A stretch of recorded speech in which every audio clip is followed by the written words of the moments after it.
Pasca Presiden Suriah Bashar al-Assad digulingkan dan pemerintah Suriah runtuh, Israel bergegas memusatkan perhatian mereka ke dataran tinggi Golan. Sejumlah tank dan pasukan Israel terlihat mondar-mandir di wilayah demilitarisasi dataran tinggi Golan, tepat pada perbatasan Israel dan Suriah. Wilayah itu merupakan sebuah wilayah bekas Suriah yang dicaplok oleh Israel dalam perang 6 hari pada tahun 1967. Israel pun secara sepihak mengeklaimnya pada tahun 1981, meski komunitas internasional dan banyak negara sampai sekarang tak mengakuinya. Berulang kali Suriah berupaya merebut kembali dataran tinggi Golan melalui jalur diplomasi. Namun Israel tetap bersikeras enggan menyerahkan dataran tinggi Golan kepada Suriah.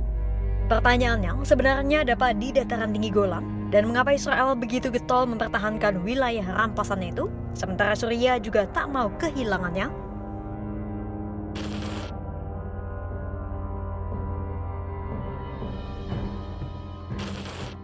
Dataran tinggi Golan merupakan sebuah wilayah perbukitan yang subur, baik dari sumber daya air maupun tanah subur alami.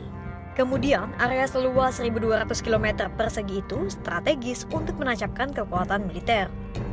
Wilayah ini menghadap langsung ke arah Galilea Israel dan Lebanon serta berbatasan langsung dengan Yordania. Sejak awal, Israel menyebut bahwa keamanan menjadi alasan Tel Aviv mencaplok dataran tinggi Golan dari Suriah. Sementara bagi Suriah, wilayah itu merupakan milik mereka. Jadi begini, selama bertahun-tahun, Iran yang juga musuh abadi Israel telah membangun kekuatan mereka di Suriah. Iran bersama Rusia mendukung kekuasaan rezim Assad dengan memerangi kelompok-kelompok oposisi Suriah. Israel yang berbatasan langsung dengan Suriah tentu was-was dan tidak tenang. Terlebih, Iran juga berusaha memperkuat kehadiran mereka di sisi perbatasan Suriah untuk melancarkan serangan terhadap Israel. Tak hanya Iran, Suriah pun menggunakan dataran tinggi Golan sebagai titik pandang yang digunakan untuk menyerang Israel. Dengan mencaplok dataran tinggi Golan, Israel bisa memantau Suriah dengan jangkauan jarak pandang hingga Damaskus. Selain alasan keamanan, dataran tinggi Golan juga memiliki tanah yang subur dan sumber air yang penting. Itulah mengapa Perdana Menteri Benjamin Netanyahu segera memerintahkan pasukannya untuk memosisikan diri di dataran tinggi Golan usai kelompok oposisi melengsarkan rezim Assad. יחד עם שר הביטחון ובגיבוי מלא של הקבינט, הנחיתי אתמול את צה"ל לתפוס את אזור החיץ ואת העמדות השולטות הסמוכות לו. אנחנו לא נאפשר לשום כוח עוין להתבסס בגבולנו.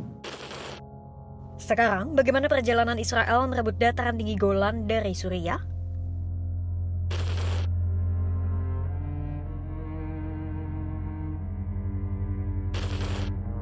Pada tahun 1967, tepatnya ketika Perang 6 Hari pecah, Israel mencaplok sebagian wilayah dataran tinggi Golan dan sebagian lainnya masih berada di bawah otoritas Suriah. Dalam Perang Arab Israel pada tahun 1973, Suriah sempat berusaha merebut kembali wilayah dataran tinggi Golan dari Israel, namun gagal.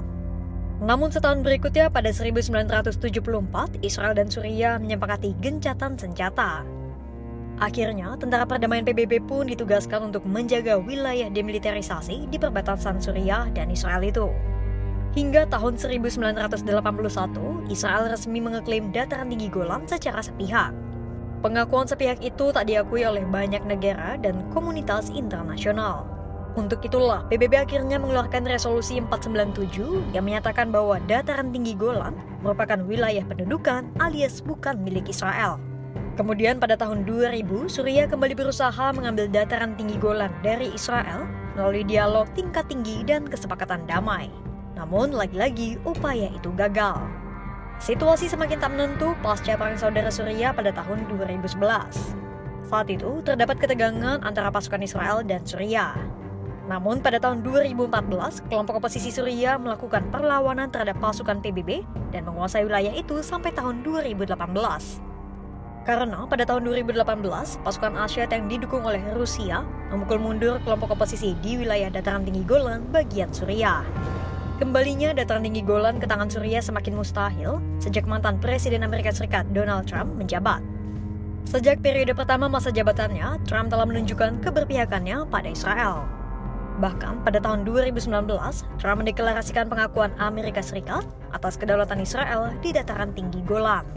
Perhatian Israel kembali terpusat pada dataran tinggi Golan saat kelompok oposisi Hayat Tahrir al-Syam alias HTS mendeklarasikan kemenangan atas rezim Assad. Israel segera mengerahkan tank dan pasukan mereka ke dataran tinggi Golan. Menteri Pertahanan Israel, Israel Katz, menyebut bahwa keputusan itu dibuat untuk melindungi warga sipilnya. Katz dan Netanyahu mengeklaim tindakan itu hanya akan dilakukan sementara. כמובן יוצר הזדמנויות חדשות, חשובות מאוד למדינת ישראל, אבל זה גם לא נטול סיכונים. אנחנו פועלים קודם כל כדי להגן על גבולנו. האזור הזה נשלט במשך קרוב ל-50 שנה על ידי אזור חיץ שהוסכם עליו ב-1974, הסכם הפרדת הכוחות. ההסכם הזה קרס, חיילי סוריה נטשו את העמדות שלהם. Israel memang bersikeras mencaplok dataran tinggi Golan. Namun, bagaimana dengan penduduk di dalamnya? Sekitar 55.000 orang bermukim di dataran tinggi Golan. Sebagian di antaranya, tepatnya 24.000 orang, merupakan kaum Arab Druze, sebuah kelompok Arab minoritas. Setelah menganeksasi dataran tinggi Golan, Israel menawarkan kewarganegaraan bagi para penduduk Druze. Namun mereka menolak dan memilih untuk tetap berada di bawah kependudukan Suriah. Sementara 31.000 penduduk lainnya merupakan warga Israel yang bekerja di sektor pertanian dan perkebunan seperti budidaya anggur serta layanan pariwisata. Israel berencana memperkuat pengaruhnya di dataran tinggi Golan dengan terus membangun permukiman Yahudi di wilayah itu. Itu tadi alasan mengapa Israel begitu kekeh mempertahankan wilayah yang mereka rampas dari Suriah, dataran tinggi Golan. Terkini, Israel menempatkan militernya di wilayah itu karena khawatir kekacauan di Suriah akan ikut meluber ke Israel. Pertanyaannya, benarkah keberadaan pasukan Israel di dataran tinggi Golan hanya sementara dan memang bertujuan untuk melindungi warganya? Simak terus perkembangannya hanya di kanal YouTube Kompas.com.